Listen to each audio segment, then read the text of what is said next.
Corona काल में school fees को लेकर लगातार संग्राम मचा हुआ है। कहीं अभिभावक सड़क पर हैं तो कहीं स्कूल एसोसिएशन लगातार प्रेस कॉन्फ्रेंस करके अपनी समस्याएं गिना रहे हैं। इस समय आपको बता दूं कि सीबीएसई स्कूल मैनेजमेंट एसोसिएशन जो है उसने आज एक प्रेस कॉन्फ्रेंस की और अपनी समस्याएं मीडिया कर्मियों के सामने रखी और इस आशा से रखी कि ये समस्याएं सरकार को उनकी सुने और लोगों को आदेशित करे, कम से कम जो सरकारी कर्मचारी हैं उनको आदेशित करे कि वो स्कूलों में फीस जमा करवाएं। मेरे साथ इस समय एसोसिएशन के अध्यक्ष श्याम पचौरी जी हैं, उनसे बात करेंगे।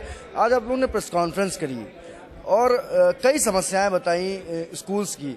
मैं ये जानना चाहता हूं कि सीबीएसई स्कूल्स जो है, खासकर जो आप लोगों का ग्रुप है सीबीएसई स्कूल्स का, सीबीएसई स्कूल में जो गरीब तबके के तो बच्चे पढ़ते नहीं हैं, अधिकतर जो है अच्छे फैमिलीज के पढ़ते हैं, जो जिनके पास पैसे की कोई कमी नहीं है, या सरकारी कर्मचारियों के बच्चे पढ़ते हैं।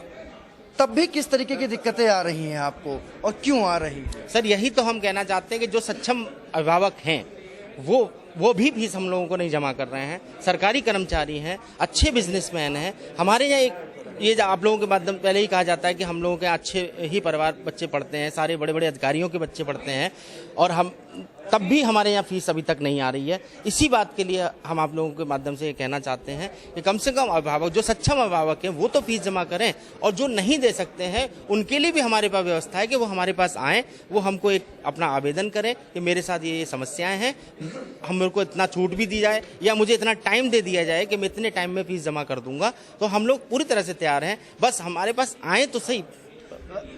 एक सवाल ये है कि जिस तरीके से जो इस समय परिस्थितियां बनी हुई हैं, ऑनलाइन शिक्षा दी जा रही है, अभिभावक भी कहता है कि ऑनलाइन शिक्षा आप दे रहे हैं, बच्चा स्कूल नहीं जा रहा है, चाहे कॉन्वेंस का खर्चा हो या मेंटेनेंस का खर्चा हो कॉलेज का, जब बच्चे स्कूल नहीं जा रहे हैं तो क्यों आखिर ये खर्चे वो क्यों वहन करेंगे? तो हम तो ऑलरेडी वो खर्चे सब माफ किए हुए हैं। सरकार ने ऑलरेडी हमको कह रखा है ट्रांसपोर्ट फीस आप नहीं लेंगे, ट्रांसपोर्ट फीस हम नहीं ले रहे हैं। हमने अपनी तरफ से स्पोर्ट्स फीस जो कि हम एक्टिविटी कराते थे वो भी हमने माफ कर दिया। एग्जामिनेशन भी अभी हमें ऑनलाइन ही ले रहे हैं, वो भी हमने माफ कर दिया।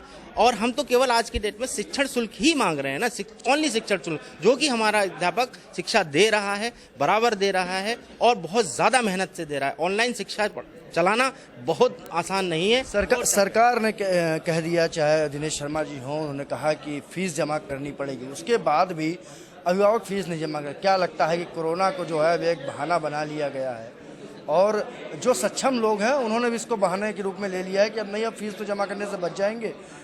तो इस तरीके से परिस्थितियों से बनने के लिए किस तरीके से आप गार्जियंस और अपने स्कूलों के बीच में समन्वय स्थापित कर रहे हैं? इसलिए मैं इस विषय पे मैं ये कहना चाहूँगा कि हमारे जिले स्तर पे जो अधिकारी हैं वो विवादास्पद आदेश जारी करते रहते हैं।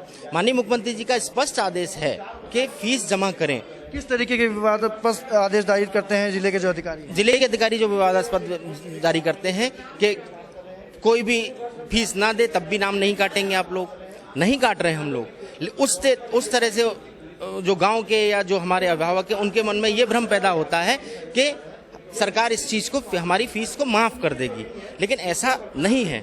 ये विवादास्पद आदेश जारी होते हैं जिले स्तर पर। सरकार से भी आप लोगों ने जब बात कर रहे थे, प्रेस कॉन्फ्रेंस कर रहे थे, सरकार से आप लोगों ने मांग की कि सरकार आप लोगों को जो है पैसे की पेमेंट करे और तब जो आपके यहाँ जो शिक्षक कार्य करते हैं या जो 4th क्लास एम्प्लॉय कार्य करते हैं उनका जो जीवन यापन है वो ताकि सुचारू रूप से चल सके। तो किस तरीके की मांग है? आपको क्या लगता है कि इस तरीके की मांग सरकार मानेगी? अगर हमें फीस नहीं आती है तो सरकार जब सब जगह दे सकती है सरकार, तो हमको भी दे सकती है। हम भी एक कार्य हैं, तमाम सरकार ने तमाम अनुदान की मांग की, लेकिन हम अनुदान मांग रहे हैं, लेकिन उस अनुदान को हम वापस करने के लिए मांग रहे हैं। जब से हमारे स्कूल अच्छी तरह से रन करने लग जाएंगे तो जब फीस हमारे पास आएगी हमसे वापस ले ले सरकार। लेकिन सरकार से उधार मांग रहे हैं कि आप उधार दे करें, हम ये क्या करें? उधार ही मांगना पड़ेगा। लोन हमको दे नहीं रहे कोई। अब लोन ऑलरेडी हमारे पर चल रहे हैं। एक समस्या लगातार सूचनाएं बाहर आ रही हैं कि जो प्राइवेट स्कूल्स हैं, संस्थाएं, चाहे सीबीएसई के हों या यूपी बोर्ड के हों, लगातार जो है कर्मचारियों को छटनी कर रहे हैं, बाहर निकाल रहे हैं। कहीं ना कहीं ये थोड़ा सा मन को कचोटने वाला सवाल है, क्योंकि अगर आप देखें तो लोगों को कम से कम इतना तो भरोसा रहता है कि हमारे पास नौकरी तो है। अगर आप छटनी कर देंगे तो उनको, मतलब इंसान जो है उसका जो मानसिक स्थिति है कहीं ना कहीं उस पर बहुत बुरा प्रभाव पड़ेगा। क्या कहना है सर? इसके लिए हमारे यहाँ शिक्षक जो हैं, हमने किसी भी शिक्षक को अपने यहाँ से नहीं निकाला है। अगर घर भी बैठाया है तब भी हम उसको कुछ ना कुछ सैलरी दे रहे हैं। जितनी हमें आवश्यकता है उतने शिक्षकों से हम अभी शिक्षण कार्य करा रहे हैं। ड्राइवर्स कंडक्टर को हम बैठा के सैलरी दे रहे हैं क्योंकि वो उनको कहीं नहीं लगेगी। आप बड़ी बड़ी कंपनीज में देख लीजिए, आप अंबानी उनकी सबकी कंपनीज में देख लीजिए, वहाँ भी छटनी हो रही है, वहाँ भी सबको निकाला जा रहा है। निकालने से मतलब उनको कम किया जा रहा है अपने स्टाफ को, वो कम स्टाफ से काम करा रहे हैं। लेकिन हमने अपने स्टाफ को ज़रूर कम किया है थोड़ा सा, लेकिन हम उनको बराबर तनख्वाह दे रहे हैं। परसेंटेज थोड़ा कम करके दे रहे हैं, लेकिन हम उनको सैलरी दे रहे हैं। तो ये थे हमारे साथ श्याम पचौरी, जो सीबीएसई स्कूल मैनेजर एसोसिएशन के अध्यक्ष हैं। अलग अलग समस्याएं हैं, अभिभावकों का अपनी अलग तर्क है और मैनेजर्स की अपनी अलग तर्क है। इनका भी ये भी अपनी बात सही जगह पर रख रहे हैं। इनका कहना है कि आखिर जब फीस जमा नहीं होगी तो हम टीचरों को और कर्मचारियों को तनख्वाह कैसे देंगे। साथ ही साथ इनका कहना है कि सरकार से ये कह रहे हैं कि उनको कुछ धनराशि ग्रांट के रूप में दी जाए ताकि वो जो है अपने टीचरों को पैसा दे सकें, जिससे उनका जीवन यापन भी हो सके और कर्मचारियों को पैसा दे सके।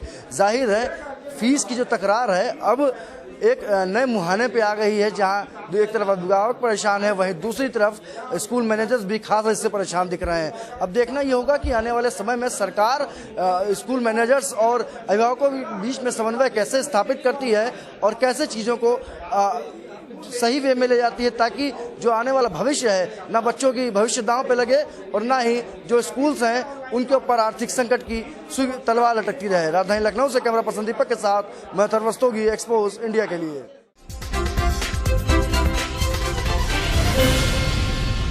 Hi guys, this is Alia Bhatt. You're watching Expose India. Keep watching.